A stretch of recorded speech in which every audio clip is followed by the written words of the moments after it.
yung ura-uradang pag-iimbita, hindi yan dahil gusto nila magpakita ng support kay Marcos Jr. Sa tingin ko, kaya yan ura-uradang pinapunta na Washington DC. Alam mo naman, ugali ni Trump yan. Wala yan paligoy-ligoy. Yan ay para sermonan nitong Marcos Jr. Na kung ikaw gusto mo maging kaalyado namin, mag-igi-igi ka sa buhay mo. Una-una, bakit mo pinakulong yung kaibigan ko na si Duterte? Dahil lang sa kanyang war on drugs. And yet, ang iyong sariling misis ay madadawit sa isang drug incident dito sa bansa ko sa LA. O, yung mga towel na towel dyan, ha? Dog food muna. Mahal to. Okay, ayan na nga yung matinding banat, simpleng banat lang ni Rowena Guanzon dito kay Auntie Claire, ha? Pero sapul na sapul, okay? At pag-usapan natin itong matinding revelasyon ni Attorney Harry Roque patungkol po sa pagpunta ni PBBM sa Washington DC, na ito pala ay hindi pinapupunta si PBBM para suportahan ni Donald Trump, hindi. Ang analysis po ni Attorney Harry Roque ay pinapupunta ito sa Amerika, itong si Bongbong Marcos, para pagalitan at sitahin. Ayan, grabe, good luck sa iyo. Mamaya, ha, pag-usapan natin ito sa last, no? Maghintay kayo kasi sa last ko ito ipapakita at i-explain ito ni Attorney Harry Roque sa last ng ating vlog natin. Okay, abangan nyo, ha. Pero bago ang lahat, guys, unahin muna natin itong si Dean Chase. Sino ba si Dean Chase? Ito lang naman yung unang nag-update sa atin patungkol sa nangyari doon sa Beverly Hills, no, LA. Patungkol po sa nangyari po kay Paulo Tantoco. At dati pa yan, no, yung panahon pa yan ni hindi kasi masyadong pinansin itong si Dean Chase dahil busy po ang mga taong bayan doon sa pagdakip ni Tatay Digong, no, dang sa yung kay Torre, hinatid doon sa eroplano, tapos hinatid doon sa ICC. Busy ang taong bayan, no, nagrarally, tapos tumating pa yung birthday ni Tatay Digong, so nakafocus yung taong bayan doon eh. Sabay ito sa mga vlogs ni Dean Chase, pero hindi masyadong napansin si Dean Chase. At ang vlog ni Dean Chase ay tungkol po dito na itong si First Lady Liza Araneta Marcos ay may involvement dito sa pagkamatay ni Paulo Tantoco, na sinabi nga ng mga authorities di umano na namatay dahil sa coke overdose. Okay? So mamaya pakinggan natin si Dean Chase. Ano ang kanyang reaction dito kay Auntie Claire Castro na sinabing fake news raw yung police report. Okay? Mamaya at ating pakinggan si Dean Chase. Ito, pangalawa nating pag-usapan si Ma'am Elizabeth, no? Nanay po ng ating Vice President Inday Sara Duterte, ay meron na pong update patungkol kay FPRRD sa The Hague. Okay? So, mamaya ipapakita natin yan. Okay? Ito, nag-react na rin itong si Attorney Harry Roque, no, sa inilabas na official statement ng press media dyan sa loob ng Malacanang ni Auntie Claire Castro na fake news at yung police report daw ay tampered. Okay, so pakinggan po natin itong si Attorney Harry Roque kung ano ang masasabi niya tungkol dito.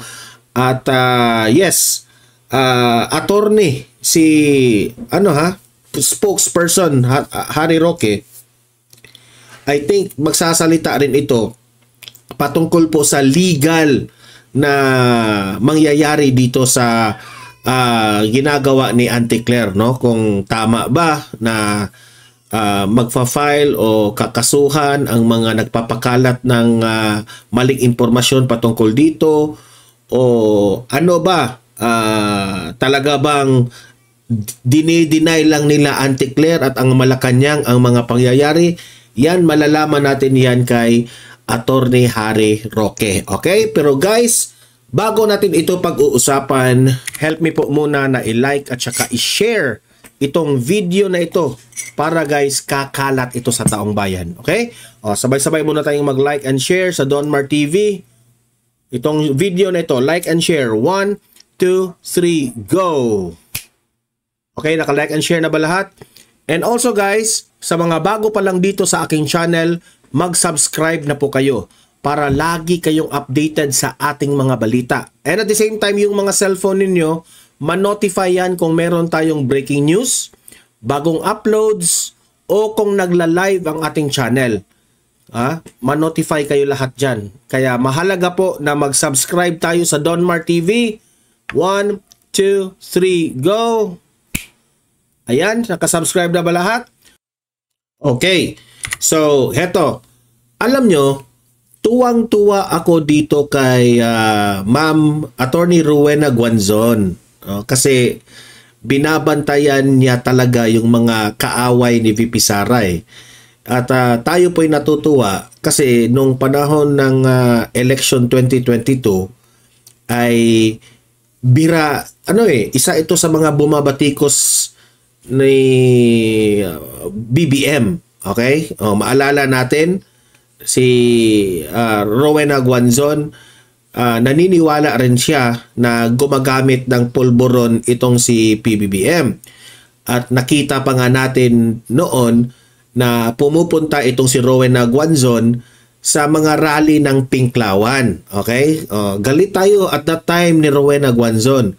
Pero ngayon, she is very consistent na hanggang ngayon ay binabatikos pa rin niya ang si BBM kasi alam niya na may depekto talaga itong taong ito. Ano yan ha? That is yan ang na-observe natin kay Rowena Guanzon. Never yan nagbago. And kung maalala natin si Rowena Guanzon noong 2022 election, hindi ko napansin o narinig na bumabanat ito kay VP Sara. Let me know kung meron man, pero wala akong matandaan o makita na binanata niya si VP Sara. Sa ngayon, naniniwala ako na malaki ang respeto niya kay VP Sara at gusto niyang maging presidente si VP Sara sa 2028. Kaya, every time na meron pong mga sablay na mga galawan itong si Auntie Claire Castro, ay binabanatan kaagad ni Rowena Guanzon. Di ba? So, palakpakan kay Rowena Guanzon, di ba? Itong si Rowena Guanzon, para rin itong si Topacio, hindi ito basta-basta niyang makasuhan. Kasi marunong itong sa batas itong si Rowena Guanzon, okay? Ngayon, may simpleng banat itong si Rowena Guanzon kay Auntie Claire Castro. Pasimpleng banat lang. Ito, panoorin natin ha, kung paano niya, hindi man siya nagbanggit ng pangalan, pero alam mo na si Auntie Claire ang kanyang tinitira dito. Ito, Rowena Guanzon, pasok. Yung mga towel na towel dyan ha, dog food muna. Mahal to. Alam niyo ba kung bakit nasabi yun ni Rowena Guanzon na yung mga tahol ng tahol dyan, dog food muna. Ibig sabihin, promeno muna kayo. No? Ang alam ninyo lang is banat lang ng banat. Kiniklaim ni Auntie Claire Castro na wala kami, hindi kami hindi kami magbabakasyon. Trabaho lang kami ng trabaho. Alam mo, Auntie Claire, madali sabihin na kayo po'y nagtatrabaho. Dala na yung amo mo dyan. Sige, kasi nagtatrabaho kayo. Pero, sa salita, pero sa gawa, wala. Kasi wala namang nakikitang resulta ang taong bayan. Di ba? Ang tunay na nagtatrabaho, yung kagaya ni former President Duterte. Yung panahon po ni former President Duterte, talagang makikita mo na may mga nakatayong proyekto. May mga binalitang proyekto. Hindi man galing sa mga mainstream media kasi kung matatandaan ko, hindi man talaga binalita ng mga mainstream media yung mga nagawa ni Tatay Digong. Pero there was once program, no? Nilista yan ni nagpakita pa nga si Atty. Panelo at that time. Nilista yan ni Atty. Panelo ano ang mga nagawa ng Duterte administration kahit may pandemic, kahit ang sobrang daming mga bagyo na nagdaan sa panahon ni Tatay Digong. Pero marami pag nang nagawa. May pandemya pa. Nagasta pa yung pera sa mga vaccines na Pero ewan ko lang, dito sa administrasyong Marcos, wala namang pandemic, wala namang masyadong bagyo, pero wala. Ang makikita mo lang, pasyal sila dito, concert doon, concert dito, sayaw-sayaw si Liza Marcos.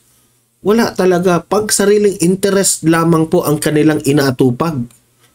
Hindi na nila napapansin, kung ano na ang kalagayan ng Pilipinas. Maswerte nga si Bongbong Marcos kasi si Duterte ang kanyang sinundan na presidente. Medyo umayos na ang Pilipinas. Ngayon, bumabalik na naman tayo. Okay? So, I hope, na one of these days, magising-gising naman itong administrasyong Marcos. Gising na kayo lahat dyan. Ito. May komento po itong si Dean Chase patungkol po dito kay Auntie Claire Castro. Na ang trabaho raw nitong si Auntie Claire Castro ay sobrang hirap ang kanyang trabaho. Kasi di umano, sabi ni Dean Chase, ay ang trabaho niya ay magsisinungaling sa taong bayan. Yan ang sabi ni Dean Chase, ha? Ito lang naman si Dean Chase ang nagbulgar dito sa involvement ng First Lady sa pagkamatay ni Paulo Tantoco, na ang dahilan sa pagkamatay ay na-overdose sa pulburon. Heto, Dean Chase, pasok! Alam nyo, believe talaga ako kay Auntie Claire. Napaka-demanding ng trabaho niya. Biruin nyo. Napaka-demanding ang trabaho niya. Biruin nyo? Ano din, Chase? Trabaho niya is to lie to millions of people. Si Dean Chase ang nagsabi niyan, hindi ako, ha. Ang sabi ni Dean Chase, shoutout nga pala kay Dean Chase, ha, mag-follow po kayo sa kanya. Sabi niya, hirap ang trabaho niya kasi you have to lie the millions of Filipino people. Kung totoo man na kailangan magsisinungaling ka sa utos ng mga amo nyo, nasaan na, ito lang, kung totoo man itong sinabi ni Dean Chase, na nagsisinungaling si Auntie Claire, ito lang ang reaction ko dyan. Kung totoo man ito, ganyan na ba tayong mga Pilipino? Wala na ba tayong pagmamahal sa bayan? Kasi nung panahon po ni Jose Rizal, hindi po sila takot na makipaglaban dito sa mga di ba? Mga Kastila. Kung matatandaan natin, hindi sila takot. Tayo ngayon, na alam natin na nakakaapekto na sa bayan natin, kailangan pa tayong magsisinungaling? Yan lang ang tanong ko. Are we really for the truth? Bakit kailangan natin, meron nating pagtakpan? Diba?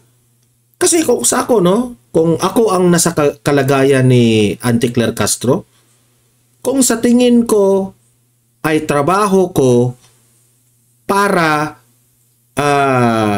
ibalita ang katotohanan sa nangyayari sa Malacanang, kung yun ang trabaho mo, at sa tingin mo, hindi na tama, mag-resign ka, di ba? Yan mag-resign ka. Iba yung courtesy resignation because pinipilit kayo mag-resign eh. Kung sa tingin mo, nafe-feel mo na hindi na ito tama eh. Mukhang kailangan kong magsisinungaling para lang maipagtanggol ko ang sino man. This is not the right thing already. Kung meron kayong mga ganyang mga naiisip, di ba? Pagsisinungaling is very big.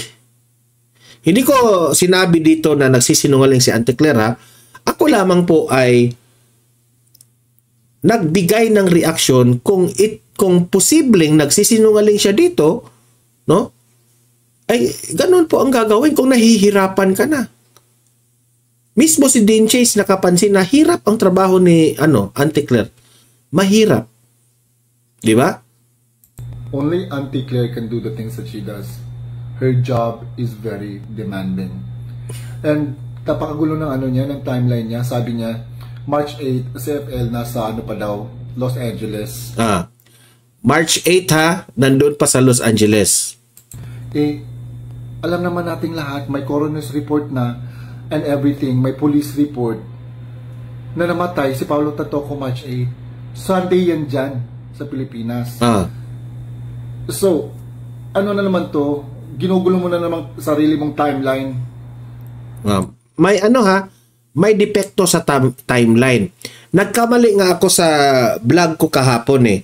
Kasi sabi ko, gabi ang pangyayari. Hindi pala.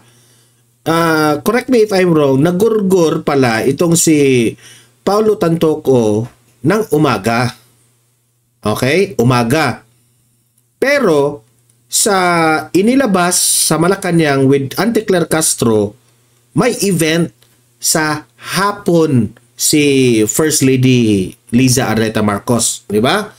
So, sa mga banateros naman, tama yung napansin ko na mga nakita ko sa mga argumento, especially si Boss Dada, nagsabi na magawa pa nilang, kung namatay si Paulo Tantoco ng umaga, nagawa pa nilang manood ng concert kasi event, yung event na yon, no? Concert eh. So nagawa pa nilang manood ng concert kahit may namatay na mga kasamahan nila. Kung inamin man nila o hindi na part siya sa entourage, still, kung kahit hindi siya part sa entourage itong si Paulo Tantoco, the fact that itong si Paulo Tantoco ay ang kanyang asawa is the deputy secretary, okay? Diyan sa Malacanang ni F. Eliza. Ikaw, may gana ka pa bang mag-concert, di ba? So meaning to say, nakapagtataka kung totoo ba na may nangyaring event na concert. Di ba? Kung you try to analyze, kayo, kasama kayo dyan. May kasamahan kayo, kasama nyo. Namatay sa umaga. Tapos may event kayo na concert. Ikaw, may gana ka pa bang pumunta sa mga concert or event? Di ba wala na? So, posible na walang nangyaring event na yan. O lang ito mga analysis lang natin ito. Posibleng walang concert or walang event na hindi totoo yun. Posible Pero kung totoo man yung sinabi ni Auntie Claire, this is kung totoo meaning to say, wala silang pakialam ni Paulo Tantoco na namatay. O sige, hayaan mo na yang namatay dyan. Kami, mag-concert kami dito sa event namin. Diba? Ganun sila ka balasubas. Grabe. Tuloy. Grabe, ang dami yung sinasabi. Ang dami yung mga excuse. Isa lang naman gusto naming mga taong bayan. We want to know if the President and the First Lady are sane enough to run a country. Well, not really the First Lady, just the President. We want to know if the President is sane enough to run the country.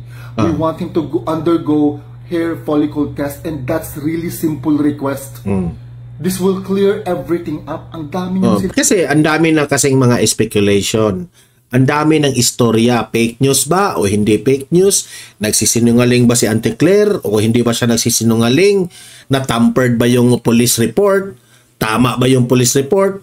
To end all of this, the only solution is yung first family magpa-hair follicle test kayo, and this will end all the issues and speculations. Yun lang naman eh. Tama si Dean Chase eh. Sinabi ko na yan dati rin sa mga vlog ko, di ba? Putang ina nyo. Mga sinungaling yung hayop kayo. Yan, minura na kayo ni Dean Chase. Buti ako, hindi ako magbura. Di ba? So, ayan yung reaction ni Dean Chase, okay? So, mamaya,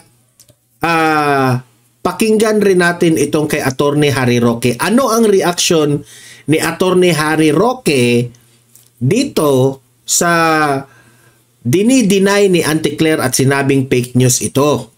Itong mga lumalabas ngayon na involvement ni F. Eliza sa pagkamatay ni Paulo Tantoco. Pero bago ko ipakita itong kay Attorney Harry Roque, update muna tayo kay Tatay Digong with Ma'am Elizabeth. Okay, Ma'am Elizabeth, pasok! Good afternoon, Ma'am Elizabeth. Good afternoon to everyone. How are you today, ma'am? I am fine, thank you. I have seen him, and we talked, and I was with my granddaughter, Bella, so we talked about his father, and also mundane things about Davao. As about how is Davao, how is Baste, how is Paulo. So that's it. Ma'am, yesterday the Vice President made mention about her position about pro-cremation. What's your position, ma'am, if you mind me asking? If I am pro or against? Yeah. If I am to be if hindi ba na ako mag-decide, no? If it is my decision, I would follow whatever his decision is. So if he wants to be cremated, that's what also one of the discussion we had.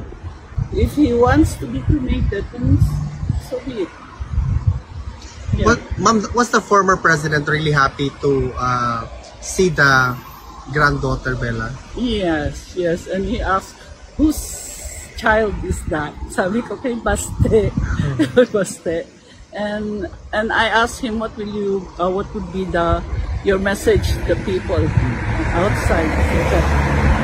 If it is his destiny to be here, then so be it. No, he has no apologies, no regrets, and that's it.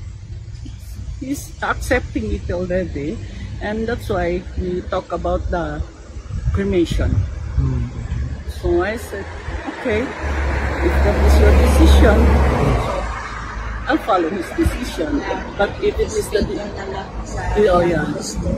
it's the children's decision, I cannot say that. Yeah. My question kayo, guys.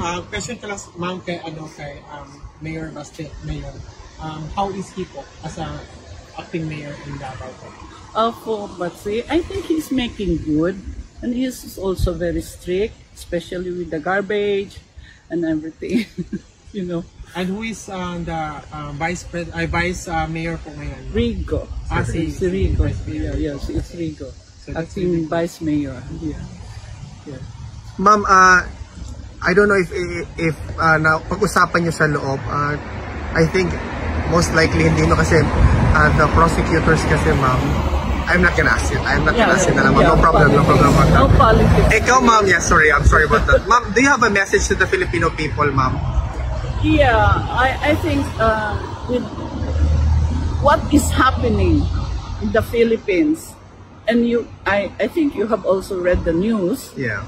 I hope the Filipino would do something about it. You know, it is you. It is you the massa. It is you, the citizen, who can do something. It's not us. It's not us. You. That's why I'm so happy that you are here. Talagang, we are grateful. We are grateful for you. Yeah. Thank you, ma'am. May question ba kayo, guys? Question term about din sila.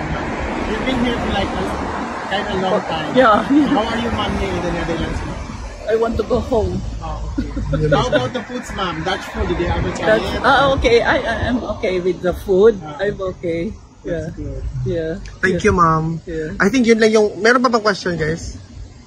Nobody? Ayaw lang Yung ano ma'am, nabanggit na nyo ba kay tatagin yung ano? Yung event ay yung 19th. Napag-usapan niyo ba? Oo, nabanggit ko na you will have your rally July 19. I think that there will be also in the Philippines. Yes, somebody ma'am. Yes, correct. Yeah, nabanggit ko talaga sa kanya. And he is happy. Pero sabi niya, wag na lang daw. Yun ang sabi niya. We will never stop po talaga, ma'am. Sabi ko, they won't stop. Si Tatay Digong, ayaw kasi niya na mag-rally-rally pa tayo para sa kanya. Yung pag-rally natin, no? Ano kasi ito kasi malaki po ang magiging mangyari sa July 19. May rally sa The Hague, may rally sa Cebu, I think may rally rin sa Maynila, may rally rin sa Davao. Okay, so it's a big event. Luzon, Visayas at Mindanao magra-rally sa July 19 na Bring Home Duterte. Bakit merong mga ganito? I-explain natin. Kasi po, ito ay bilang pasasalamat kay former President Rodrigo Roa Duterte sa mga ginagawa niya sa ating bayan. Okay? Nakikita kasi ng taong bayan kung gaano kasincere ang pagserbisyo ni Tatay Digong sa atin. Okay? Iba si Tatay Digong sa lahat ng mga nagdaang government officials. O hindi na natin sabihin presidente government official. Bihira lang tayo makakita ng isang public worker, kasi ayaw ni Tatay Digong yung gusto niya humble lang. Isang public worker na naging presidente, naging congressman, naging mayor. Bihira lang kayo makakita na ibinubuhos niya ang kanyang sarili. He is very passionate of helping the Filipino people. Di na tayo, sa tingin ko nga, di na tayo makakita ng kagaya niya Ayaw, zero corruption. Ayaw ng gulo. Para tayong mga anak niya na he has to protect all of us. Kaya nga, ginawa niya yung war on drugs kasi malapit na tayong na narco state at that time. Pasalamat nga tayo. So lahat ng ito, rally na ito ay bilang pag-recognize ni Tatay Digong na sa tingin ko na future hero itong si Tatay Digong magiging hero itong si Tatay Digong. Pero I think he has that acceptance already because he's talking about cremation. Then sabi niya, now you have a witness. Sabi niya kasi nandun yung guardian. Now, whatever I wanted, you tell my children. Sabi ko, okay, sige. Okay lang ako ng okay. Thank you, Ma'am Elizabeth. Ma'am, at saka one last question naman. I just want to say thank you din kasi last time, Big Sara was really telling about kung makalabas si Tatay Digong, he's welcome in your house. Yes. Sobrang bait rin itong si Ma'am Elizabeth kasi alam niyo naman na he is willing to offer sa kanyang bahay na doon ipatitirhan si Tatay Digong. That is a act of kindness. Kahit nga hiwalay na silang dalawa, di ba? Kasi po, hindi ko rin mabiblame yung sa side rin ni Ma'am Hanilet. Kasi po, di natin alam, financially, baka medyo hirap na rin sila. Pangalawa, yung bahay ni Tatay Digong doon, hirap na nga eh. Kasi binabantayan na nila. May CCTV na lahat. Hindi na sila makagalaw doon eh. At lahat ng alaala ni Ma'am Hanilet doon is puro na lang lungkot. Di ba? Sino ba namang hindi malulungkot? In all corners sa bahay nila, ang naalala niya, yung time na nandyan pa si Tatay Digong. Di ba? So, hindi tayo mapanghusga, kundi meron silang mga sariling tao rin sila. Meron silang dinaramdam na hindi natin alam. Okay? I told already my children about that beforehand. Sabi ko, beforehand, I have been saying to them that if that is also his choice. It's not my choice. Kung gusto niya doon sa bahay ko, okay lang. Welcome. Yeah. No strings attached, no nothing. Thank you, Ma'am Elizabeth. Ma'am, sorry for asking the political question. No strings attached. Okay? Di ba? So, tulong lang ng pure tulong.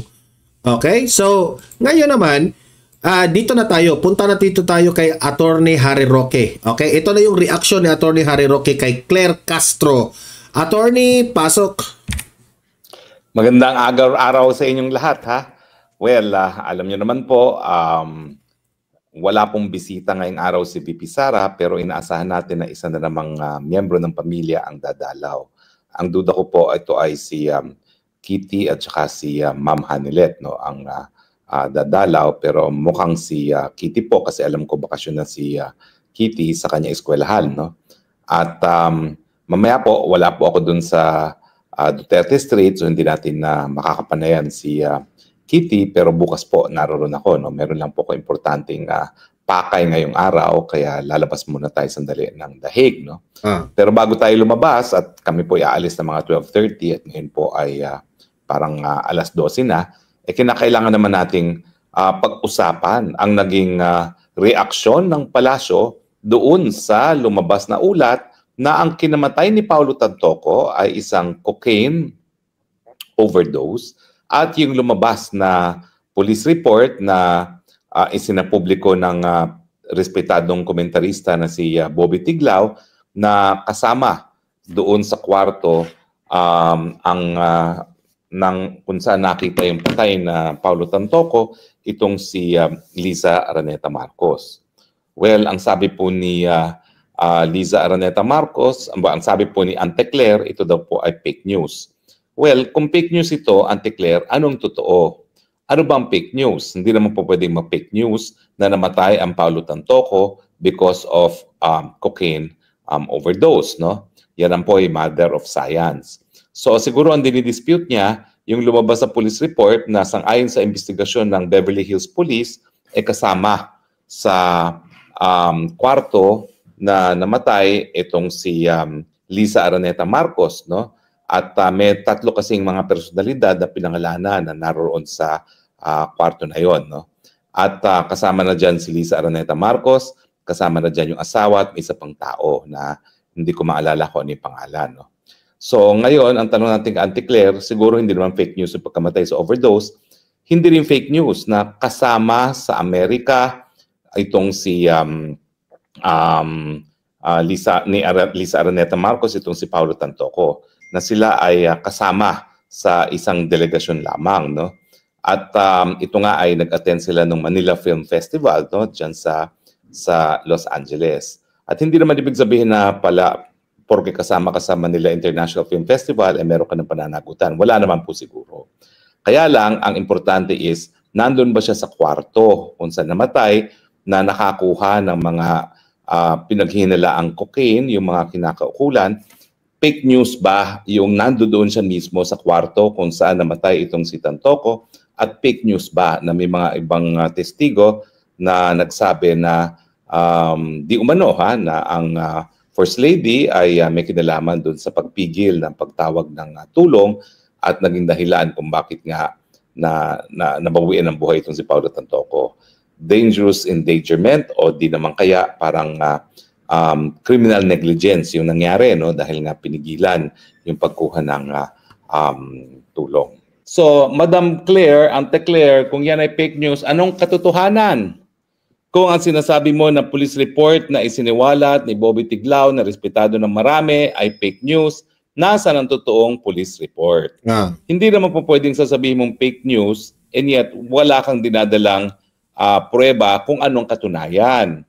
Otherwise, i-dismiss mo lang yan na wala kang basihan. Samantalang ang isang periodista, itinaya niya yung kanyang kredibilidad bilang isang mamamahayag. At saka syempre, yan naman po ay public documents na po pwede nating paniwalaan dahil yan naman po ay hindi pribadong mga dokumento na ini-issue na kung sino-sino lamang. Pangalawa po, sa Amerika naman po ay napakadali kumuha ng mga dokumento kasi meron silang freedom of information na nung panahon ni Tatay Digong ay talagang nag-issue siya ng executive order na para sa ehekutibo ay talagang merong karapatan ng mamamayan na makakalap ng impormasyon sa mga bagay-bagay na nakakaapekto sa buhay ng mga ordinaryong mamamayan. No? So pwede naman po niyang ma-FOI kung totoo yung police report na yan. Pero dapat sana, dahil ikaw naman ay gobyerno, meron ka namang Philippine Embassy dyan sa Washington DC, meron ka namang konsulado dyan sa Los Angeles, sana kumuha ka na ng certificate na yung police report na isiniwalat ni Bobby Tiglao ay fake news or altered. Napakadali mo namang kumuha ng ganyan. Now, kung sasabihin na natin na gaya ng sinasabi mo na walang pangalan doon si Liza Araneta Marcos, kinakailangan malaman pa rin ng tao nasaan siya nung gabi na nangyari ang pagkamatay ni Paulo Tantoco. O alam natin, kumakalat na sa internet, na yung gabing yon magkakasama sila ni Paulo Tantoco. In fact, may kumakalat na larawan na video sa internet na magkatabi sila nang sila ay naghuling hapunan. O, di mo? Nagkaroon pa ng Last Supper si Paulo Tantoco na ang katabi niya ay si Liza Araneta Marcos. No? At meron din mga video na nagpapakita. Kasi hindi natin yan maiiwasan isipin na kayo yung magkatabi ha. Imagine magkatabi kayo sa First Lady. Siyempre, close kayo. So, after the dinner, what happened next? Di ba? Yun ang tanong. Anong nangyari after the dinner? May ginawa ba kayong party-party? May ginawa ba kayong...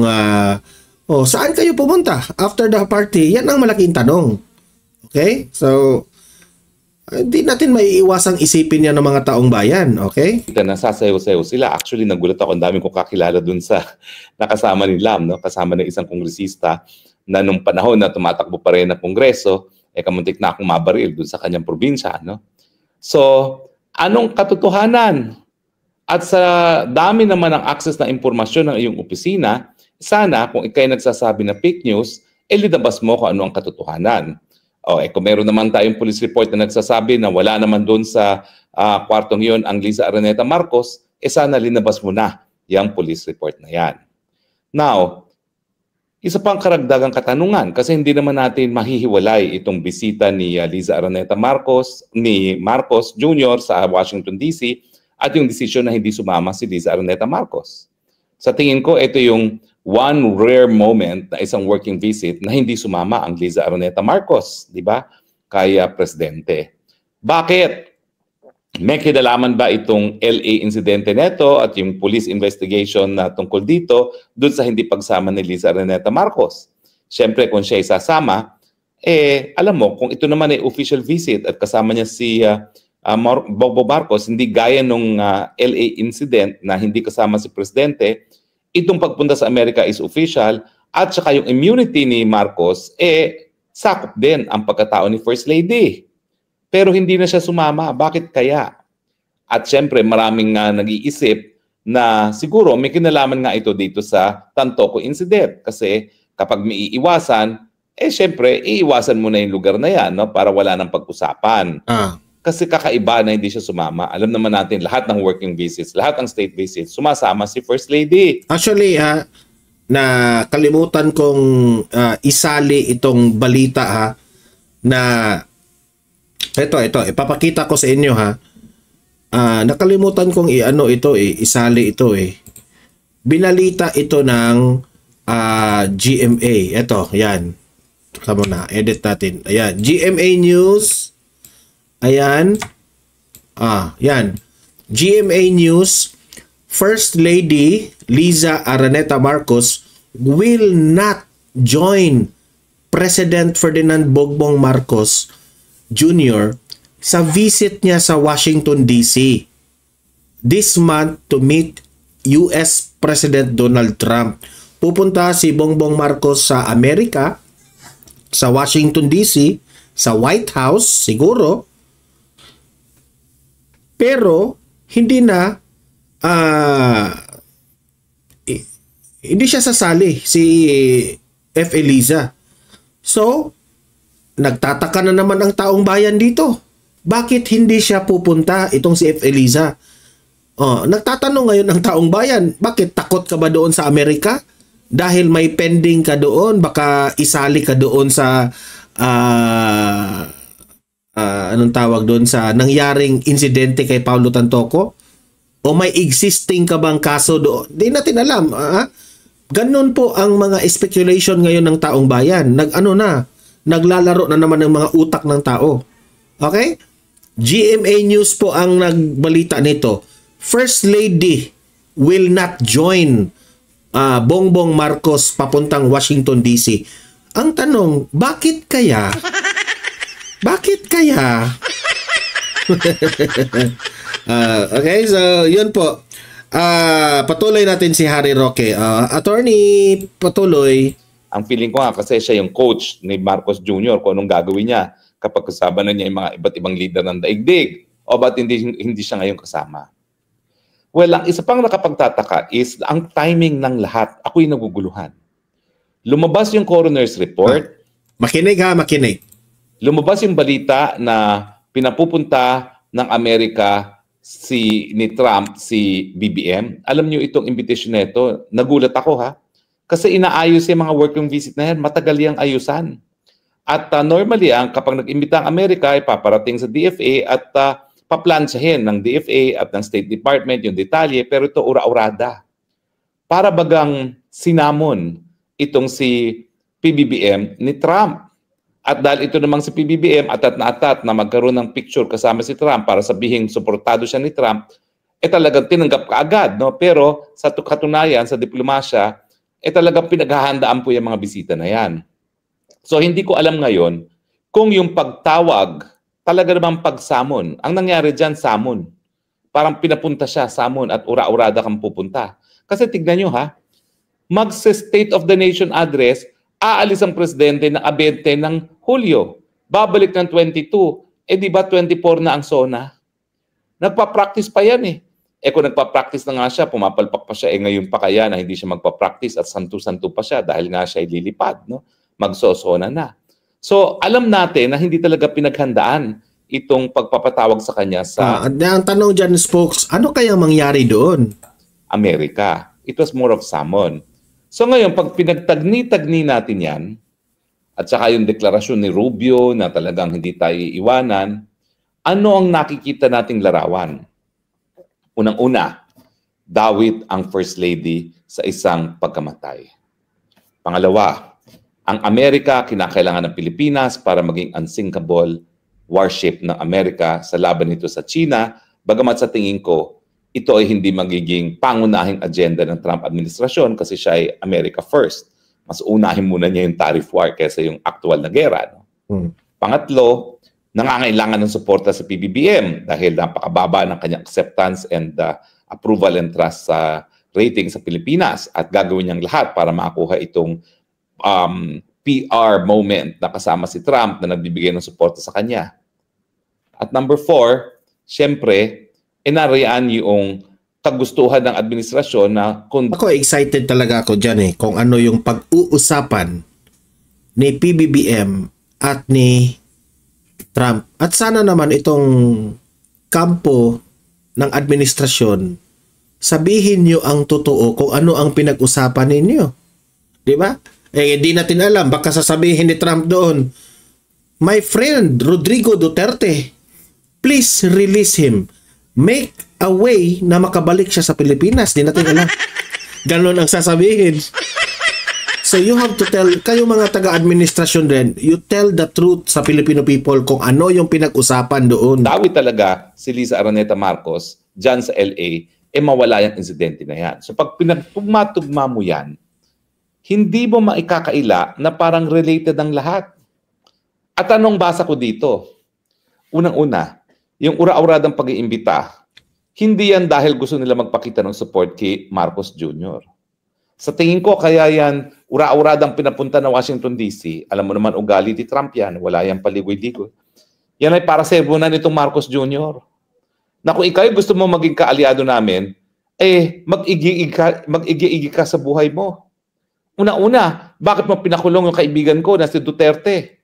Dahil lang sa kanyang war on drugs. And yet, ang iyong sariling misis ay madadawit sa isang drug incident dito sa bansa ko sa LA.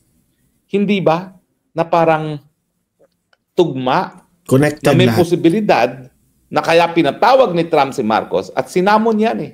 Para bang katulong si Marcos na sinamon, pinapunta, ura-urada naman, binitawan ng lahat at pumunta. Mantakin mo.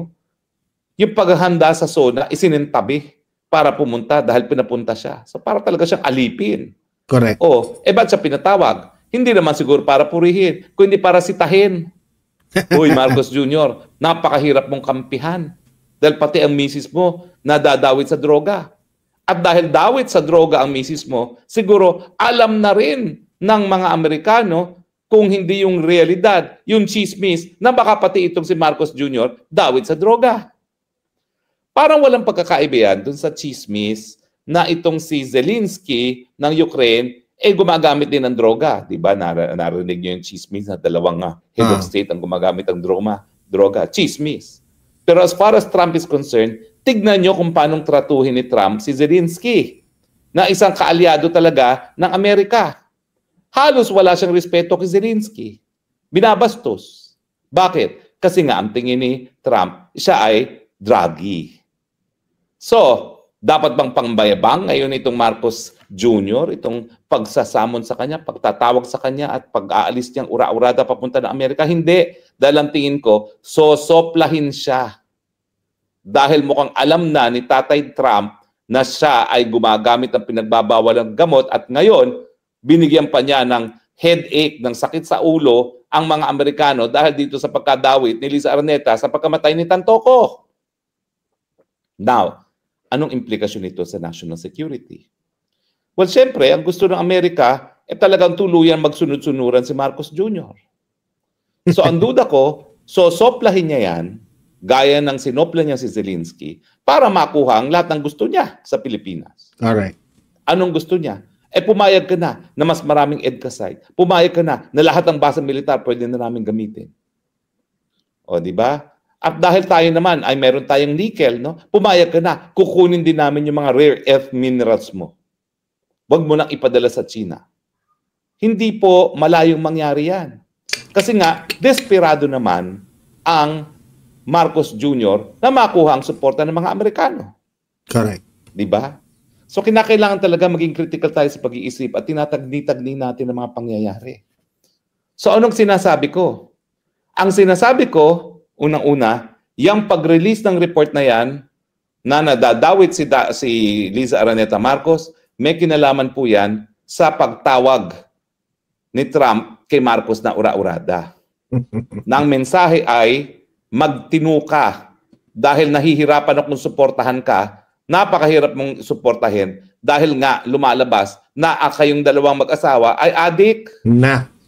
At dahil ang Marcos Jr. naman ay atat na atat, makuha ang suporta ni Trump, ang gagawin naman ni Trump para suportahan kita, maski napakahirap mong suportahan, kukunin ko ngayon ang lahat na kailangan ko sa Pilipinas, baka itaga nyo sa bato, magkakaroon ba tayo mas maraming EDCA site, at baka magkaroon ng ibang destination ngayon, yung nickel at iba pang rare earth metals na in-export natin sa China, baka yan ngayon ay papunta na sa Amerika. Okay, so yun po matindi po yung analysis ni Attorney Harry Roque na ito palang pagpunta ni PBBM ay ura-urada ito. Baka pagdating doon, sitahin lang siya ni Donald Trump sa kanyang kapalpakan, sa kanyang kabangagan, no? So, hintay lang tayo na maging tumpak ba? Maging totoo ba itong mga sinasabi ni Attorney Harry Roque? Kaya libre kayong mag-comment, mag-react sa mga pinag-usapan na ito at usap-usap tayo sa comment section. Guys, don't forget i-like at saka i-share itong video na to para kakalat ito sa taong bayan. Okay? And libre lang mag-subscribe dito sa Donmar TV. Kaya subscribe na po kayo. Okay? So, guys, sa mga audience ko dito sa Donmar TV, maraming salamat. Have a great day. Have a great night. God bless sa inyong lahat. Mabuhay ang Pilipinas. And God save the Philippines. And see you next vlog. Bye!